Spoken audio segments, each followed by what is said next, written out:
Sir बहुत ज़्यादा lengthy नहीं करेंगे, शॉर्ट में रखना। अपनी इंट्रोडक्शन दे दो, उसके बाद शुरू करते हैं। हिंदी या पंजाबी या हिंदी जी, स्टार्ट। Good afternoon. मैं डॉक्टर अजय शर्मा हूँ। मैं एक हेमेटोलॉजिस्ट यानी ब्लड की डिजीज़, खून की बीमारियों का इलाज करने वाला स्पेशलिस्ट फिजिशियन हूँ। वैसे मैं आईजीएमसी शिमला से हूँ और मैंने हेमेटोलॉजी की ट्रेनिंग सीएमसी वेलोर से ली है और मैं आर्म्ड फोर्सेस में रहा हूँ काफ़ी वर्ष। वहाँ पे अपना स्टेम सेल ट्रांसप्लांट का प्रोग्राम इस्टेब्लिश किया है और अभी मैं इस समय पारस हॉस्पिटल में पंचकुला में यहाँ पे हूँ और यहाँ पे अभी हेमेटोलॉजी का मैं डायरेक्टर हूँ और यहाँ पे स्टेम सेल सर्विसेज हम शुरू कर रहे हैं और अभी हमने इस्टेब्लिश किया है ट्रांसप्लांट प्रोग्राम और ट्रांसप्लांट हमने करने शुरू कर दिए। सर, ये जो आप ट्रांसप्लांट के बारे में बता रहे थे, ये कौन सी बीमारी होती है जिसकी वजह से इस तरह का ट्रांसप्लांट करना पड़ता है? जो स्टेम सेल ट्रांसप्लांट या बोन मैरो ट्रांसप्लांट जिसको हम बीएमटी के नाम से जानते हैं, बेसिकली खून की बीमारियां हैं उसके लिए किया जाता है। जैसे किसी का खून बनता ही नहीं है, जैसे बचपन में कई बार बच्चे ऐसे होते हैं जिनका कि खून ही नहीं बन रहा है, उसको हम कहते हैं थैलेसीमिया मेजर। उसको अगर हम ब्लड नहीं चढ़ाएं तो उसकी ज़िंदगी नहीं रह पाती है। ऐसे मरीज़ को हम क्योर करना हो तो हमें बोन मैरो ट्रांसप्लांट करना पड़ता है। उसी तरह से एक डिज़ीज़ होती है सिकल सेल एनीमिया, उसमें भी ऐसी प्रॉब्लम होती है। अगर हम ट्रांसप्लांट करें तो उसका क्योर हो सकता है। किसी को अगर बोन मैरो बिल्कुल ख़राब हो जाए, ख़त्म हो जाए, बोन मैरो फेलियर, उसमें भी अगर हम ट्रांसप्लांट करें तो उसकी लाइफ बचाई जा सकती है। सो थैलेसीमिया मेजर, एप्लास्टिक एनीमिया, बच्चों में ये जानलेवा बीमारियां हैं जिसके लिए हमें ट्रांसप्लांट करने की ज़रूरत रहती है। उसके अलावा कई तरह के blood cancers, acute myeloid leukaemia, acute lymphoblastic leukaemia, AML, ALL या माइलोमा, लिम्फोमा, ऐसे ब्लड कैंसर्स होते हैं जिनमें अगर हम ट्रांसप्लांट करें तो क्योर पॉसिबल है। उसके अलावा कीमोथेरेपी से क्योर नहीं हो पाता है, पर अगर हम ट्रांसप्लांट कर दें तो हम क्योर अचीव कर सकते हैं। तो कुछ ऐसे कैंसर्स हैं जिनमें क्योर सिर्फ ट्रांसप्लांट से ही मिलता है और कुछ ऐसी बीमारियां जैसे हमें अगर क्योर नहीं मिलता, डिपेंड करता है, अगर ट्रांसप्लांट सही समय पे नहीं हो, क्योर नहीं मिलता है तो ऑलमोस्ट क्योर वाली सिचुएशन तक हम मरीज़ को पहुंचा सकते हैं। तो ये सब बीमारियां, ब्लड कैंसर्स हो गए या बचपन से होने वाली बीमारियां हैं, उनमें हमें ये ट्रांसप्लांट की ऑप्शन अवेलेबल है। ये जो आप ट्रांसप्लांट कर रहे हैं, ये 100% क्योर करता है? जब हम ट्रांसप्लांट करते हैं तो अगर सक्सेसफुल ट्रांसप्लांट हो जाता है, जो डिपेंड करता है मरीज़ की बीमारी किस स्टेज में हमने ली है और कैसा सेंटर है, डॉक्टर का एक्सपर्टाइज़ कैसा है, एक्सपीरियंस कैसा है। अगर ये सब अच्छे हैं तो ये सब बीमारियां 100% क्योरेबल होनी चाहिए। थैलेसीमिया का कोई भी बच्चा, एप्लास्टिक कोई बच्चा प्रॉब्लम नहीं होनी चाहिए। लेकिन अगर मरीज़ लेट आते हैं, बार बार ब्लड ट्रांसफर हो चुका होता है, तब उसको हम हाई रिस्क ट्रांसप्लांट कहते हैं। उस कंडीशन में ट्रांसप्लांट के रिजल्ट इतने अच्छे नहीं हैं और उसमें ऑलमोस्ट 50% डेथ का चांस रहता है। वो हाई रिस्क ट्रांसप्लांट एक बहुत स्पेसिफिक ग्रुप होता है। उसके अलावा अगर हम ट्रांसप्लांट करते हैं तो ऑलमोस्ट 100% हमें अच्छे सक्सेसफुल रेट मिलने चाहिए। हमें तभी ट्रांसप्लांट करना चाहिए मरीज़ों का अगर हम ये टारगेट अचीव कर सकें। डोनर्स कौन कौन हो सकते हैं? तो जो डोनर्स हैं,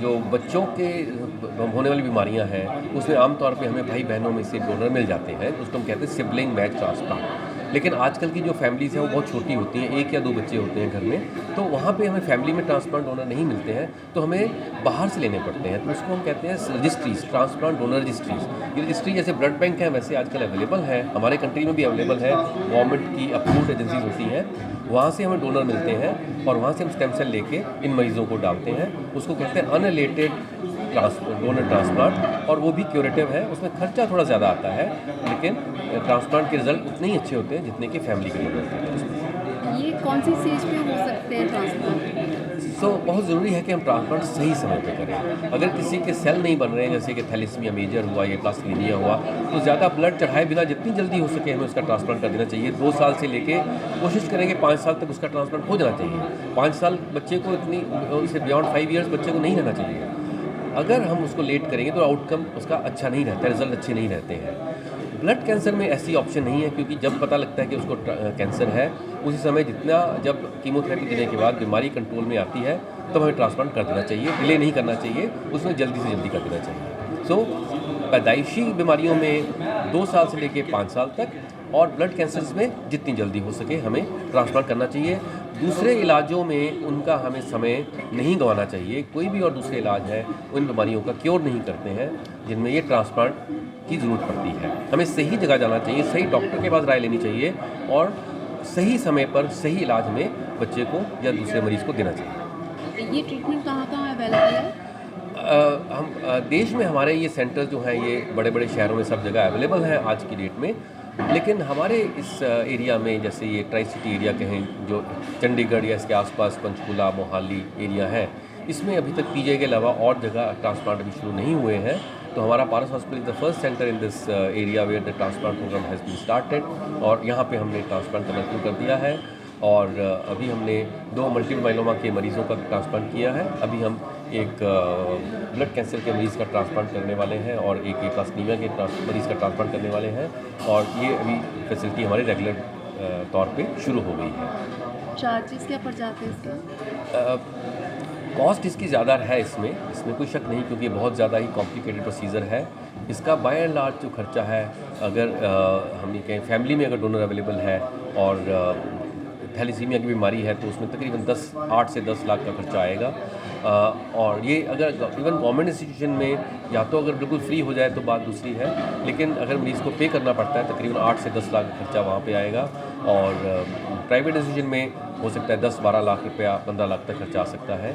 और ब्लड कैंसर्स में बाय एंड लार्ज तकरीबन खर्चा 10 से 15 लाख के करीब खर्चा आता है, जिसके लिए कुछ सपोर्ट प्रोग्राम अवेलेबल हैं। गवर्नमेंट भी हेल्प करती है। There are some insurance programs which are available.